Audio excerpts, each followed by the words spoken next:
Hey everyone, welcome to the MSP show here on Blog Talk Radio. If you're checking us out on Blog Talk Radio, make sure you click that follow button and follow our program. Check back often. We have great content every single week. And if you're watching us through on YouTube, make sure you hit the subscribe button below and that notification alarm bell, and you'll get notified when we have some great new content. Today I'm joined by a very good friend of mine, longtime client of Eulistics, and all around just a great guy, Joe Cannata from Techsperts in New Jersey. And we're just talking about, before we started going live on the program, how our roles have shifted up in New Jersey, New York. Joe, you guys are coming out of this COVID stuff, and down here in Florida where I am, we're just getting back into the weeds. Tell us what's going on in New Jersey before we start talking about IT stuff. Yeah, so we're just starting to open up, and it sounds like you guys are just at the beginning of starting to close down. So yeah, I mean, we were going through what you guys were going through back in March, and it was definitely a rough month or two for sure. But yeah, I mean, we were slow. Actually, when it first started, we were real busy. Everybody was rushing to get whatever they needed to get done so they could operate. People who were kind of lacking on the cloud side. That initial rush happened, and then we kind of slowed down, and now it just seems everybody in our area is going back to work. So now we're starting to pick back up significantly for sure. So you mentioned something there that piqued my interest about the cloud. Let's talk about that for a second. You work with a lot of small to mid-sized companies. So if I heard you correctly, you said a lot of them were ill prepared for the cloud. Was it the fact that they were ill prepared because they didn't have the cloud technologies, or just ill prepared because they didn't have a business continuity strategy that if they had to mass evacuate their office, they work from home because of a global pandemic, they weren't ready for it, or a combination of both? Yeah, so for us, I mean, luckily most of our clients, listened to us a while ago when, we said, hey, there's these cloud phone systems and Microsoft Office and Office 365 and now Microsoft 365. These are all up and coming. We really should get you guys on these platforms because it just lays their, the proper foundation for your growth. I mean, we weren't thinking in terms of a pandemic. We were thinking, hey, you guys aren't going to be locked to this one office. You guys can have people work from home, and have options. So luckily for us, most of our clients were already, properly positioned. But there certainly were a few, as there always are, who were kind of hesitant. A lot of people are just hesitant when you mention the cloud, itself. People think that's somehow less secure, or they're just wary of it. So we did have a few of those guys that, once they were basically told, hey, you guys can't go into your office, we did have a bit of a rush there to get people up on Office 365 and SharePoint and OneDrive, as well as moving over, the phone systems, the voice over IP, so they can all operate from home. So, while most of our clients were in the right position, we did have a few that, we did kind of have to rush and get them positioned properly for sure. So obviously, Joe, where you are, I mean, you have a lot of significant events happen in the tri-state area. Obviously you had 9/11, you had Hurricane Sandy, now, the coronavirus / COVID crisis. Have business owners in the tri-state area, are they now more prepared because of their past history? I think so. I mean, we were definitely, busy with that hurricane. We had a few clients literally lose their roofs. So, yeah, for sure. We've had some, mini disasters or disasters in the past that have kind of shaped our clients, feeling on, how they need to be prepared in the future if something were to happen. So yeah, I mean, to answer your question, yes, the past has definitely helped a little bit, but, people tend to forget pretty quickly. But it is what it is. Yeah, I've seen that a few times too, where they how quickly they forget about the stuff when life gets back to somewhat normal, and then another issue or crisis hits. And this is not the first. It's definitely not going to be the last, Joe. No. So obviously, you talk about Microsoft 365 and hosted voice. Are those the best platforms for your clients to be on, or do you support others like Google Docs or Google's solutions or other solutions in the cloud? What are you finding that people are more leaning towards? I would say the vast majority of our clients, Microsoft 365, is their best option just because it's so versatile and you can kind of take it in any direction, you want to go. That's not to say that like Google Docs is bad. I mean, Google Docs is there. But me personally, I like Microsoft. I like that, hey, the operating system you're working on generally is mostly Microsoft. So Microsoft 365 and all the apps and features they offer, it's just kind of all intertwined, integrated, just, works fairly seamlessly. And in my opinion, I think Microsoft right now is probably innovating the most in terms of, productivity for employees and they're just launching all sorts of different products and services. I mean, it's hard to keep up with what's available. I know they're pushing now the Microsoft bookings, which, we've had some experience with, and a lot of our clients like that. The only thing sometimes with Microsoft is you get used to certain products and then they decide to pull it back. That's my only hesitation with Microsoft. But yeah, I would say the vast majority right now is definitely on the Microsoft platform for sure. Yeah, we had a discussion this morning in our office about about just buying box products of Office and remembering back to, we used to buy Microsoft Office from the local computer shop or the volume licensing when I was in a system integrator position. I believe those days are long gone. I think the only option you have now is 365. Is that correct? Yeah, I think you still can buy a box version of Office. But they do hide it pretty good on their website for you to find it. But I do believe, I believe I had a client a little while ago who just couldn't get on board with the subscription model, and they said, I'd just rather pay the $200 or $300, whatever it was, one time and install it on one computer. So it's there. But yeah, I mean, there's no more CompUSA. When I was first getting started, there was a CompUSA up the road, and I would spend a lot of time there, but there are, your only options these days if you want to go physically see a computer store is like a Best Buy or a Staples, and they're technically not even really computer stores. So. Yeah, they kind of sell everything, don't they? But I think most of them are getting into the mobile devices now because there's so much margin in those mobile devices and the activations. Yeah. And home theater too. I think there's a lot of opportunity in home theater as well. So, Joe, you've been an MSP for a number of years, and where do you see things going with your business? What's trending? What are your clients telling you these days? Say, hey, Joe, we need help with this. What is that these days? Yeah, so I mean, the big thing with us, again, it goes back to Microsoft. I mean, we're not really selling as many physical servers these days. The big thing with most of our clients is the ability to collaborate and share files. I find myself really not being in a position to recommend physical servers very often for clients now, just because, we no longer need a physical Active Directory server, physical file server. I mean, really the only time those types of servers are now, coming into play is if they're still using, legacy software or still, like we have CPA clients who are still on, the desktop version of QuickBooks that still does require a physical server if you don't build one up in the cloud.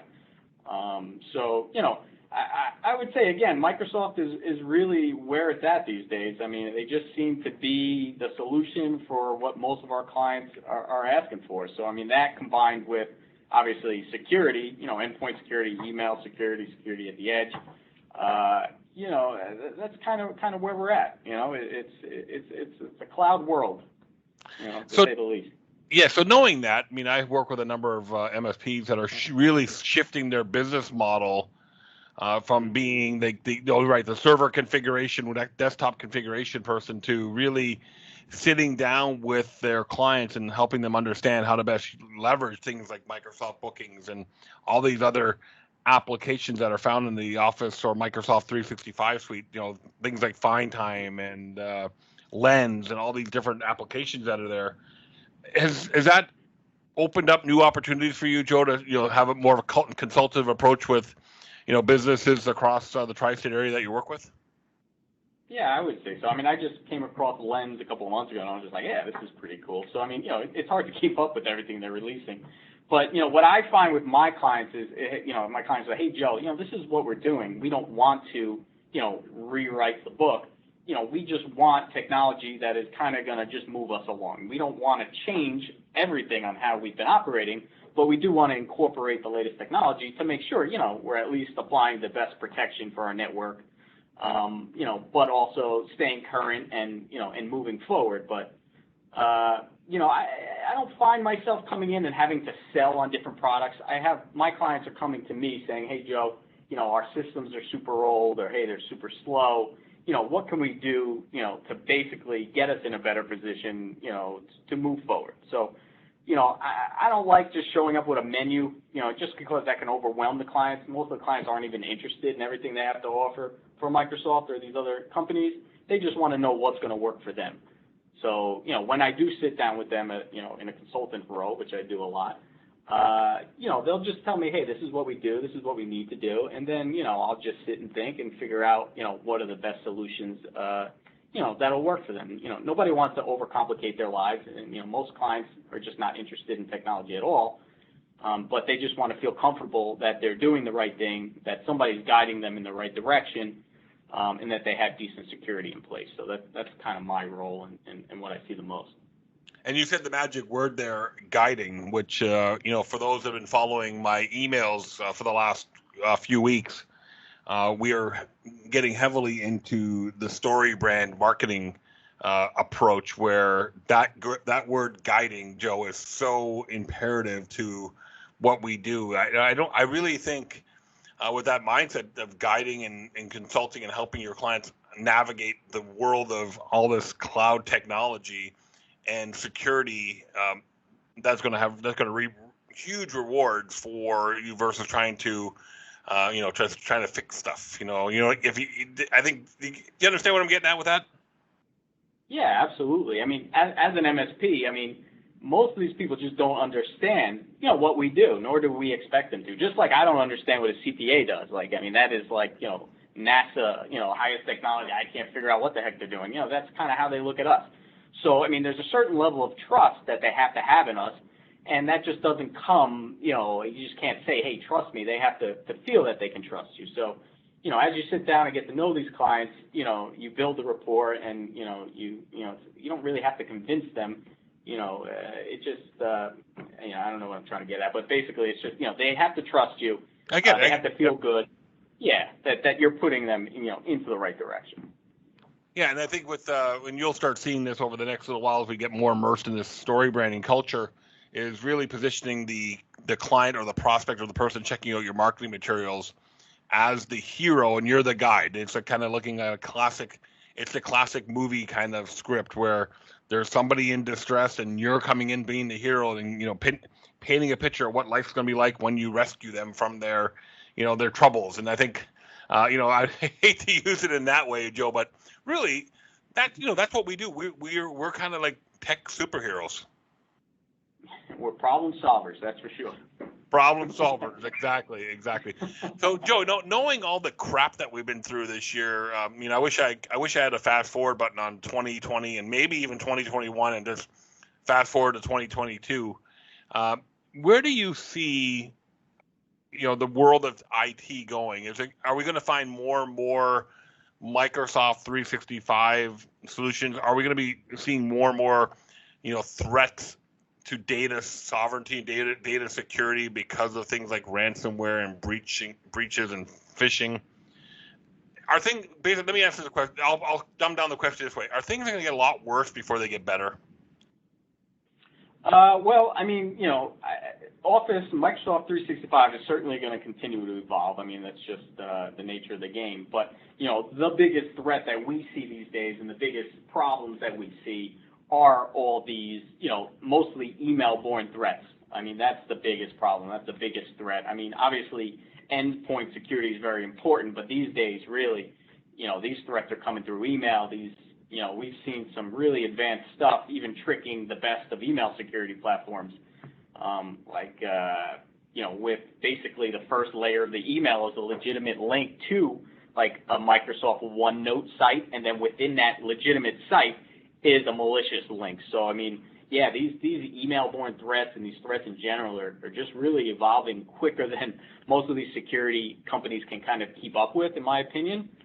So yeah, I mean, I think, going forward, the biggest problem that we need to solve is basically, giving employees awareness of what to look for, and kind of, just ongoing training of, hey, this is what's happening in the world these days. This is what you need to look for, and kind of just be wary, be suspicious of pretty much everything that comes in your email. That's what worries us, and that's what worries me the most is, no matter how much security you have in place, there's these things that slip through, and most of the time through email that, you just get one person who's not paying attention, or, doesn't have enough training to understand what's happening, and, you can be in a bad situation. So that's what worries me the most at the moment. Wasn't life so much easier, Joe, when the only thing we had to worry about was viruses on 3.5-inch floppy disks? Yeah, somebody slipping a disk into your computer. Yeah, those are the easy days. Very easy to prevent. Yeah. Yeah. Now look at all the stuff we have. It's a scary world for sure. You're going to get, obviously, the security world is going to continue to evolve, and you're right. If the defense companies like your Symantec's, McAfee's, Kaspersky's, and the Sophos and those guys, they have to play catch up, because I think the cyber criminals and the cyber, and the hackers and all these folks are always one or two steps ahead of them. Oh yeah, absolutely. And it's kind of always been that way, but it just seems to be a whole lot scarier than it was maybe even just 5-6 years ago.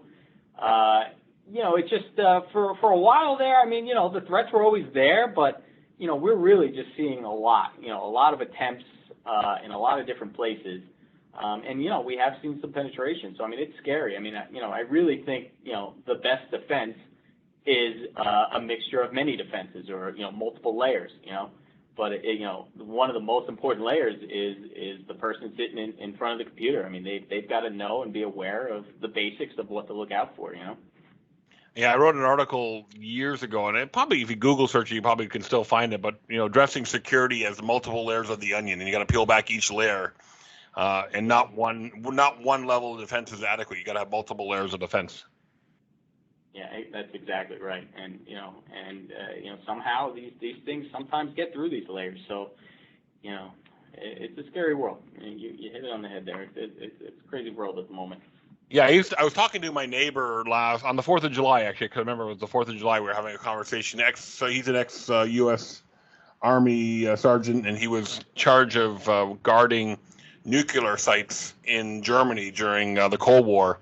And he said there was 8 to 9 fences around these nuclear sites, and it would start off with a very small fence, and then near the end, there would be these massive concrete bunkers with signs on it. Use of lethal force is authorized to prevent intrusions into these nuclear test sites. I think business today, if they're not protecting their network with that level of precision, I think they're going to be open for some serious problems. Yeah, I mean, at this point, I mean, it's pretty much negligence. I mean, there has to be multiple layers. I mean, you just can't sit there and feel safe if you've got even next-gen antivirus sitting on your workstation. I mean, it's just not sufficient. I mean, there has to be layers of security at all different levels. So yeah, even for us, I think they're called sentinels, right? The guys who protect the news, I think sentinels, maybe, right? I don't know. I have no idea, to be honest with you. But, if I look at my own email, we use Spam Titan. It's third party. Then we have Microsoft the Office 365, Microsoft 365 security built in, and then then we have the desktop, and we actually have our SonicWall firewall has a level of security. So I mean, being in the industry, we've taken it pretty serious. Yeah, and you have to. I mean, if you're not, I mean, you're just asking for it. So, yeah, I mean, you've got to have these layers in place, and I really think, I mean, while all the layers are important, one of the most, if not the most important, is having your employees aware of, the basics of just what to look for. I mean, they don't have to be anything advanced in terms of, picking out spyware or ransomware, but just, hey, this doesn't look right. Let me just, ask somebody, or, hey, let me call Joe on the phone. Hey, Joe, what's this look like to you? So, yeah, I mean, That's Yeah, what I would say. we've actually mandated it now. Before COVID, we were able to do this very easily, but we haven't had a chance to do it since COVID started. But we were every quarter doing just a simple lunch and learn with our MSP over a remote session, have all the people in the boardroom and talk, just basically introducing the basics of cybersecurity, just like you're talking, basic education. And then of course, then we make them sign off on it that they've been, they went through the training. I think every company needs to offer something like that. And I guess, Joe, from what I hear, you can do that for businesses across the tri-state area.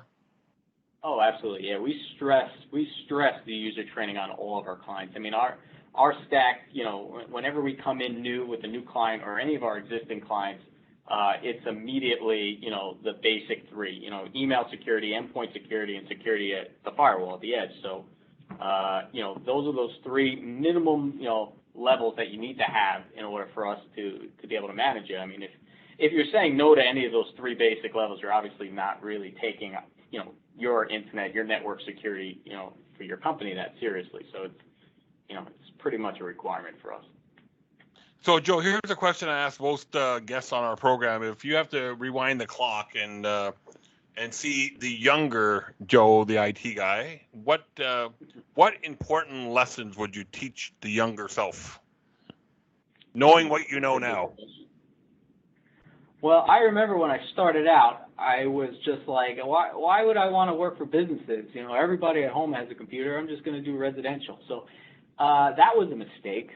So I wish I probably, I didn't concentrate too much time on residential customers at the very beginning, but I certainly wasted a few years there. So, if my smarter self now could have talked to my younger self then, it would be, hey, concentrate on businesses.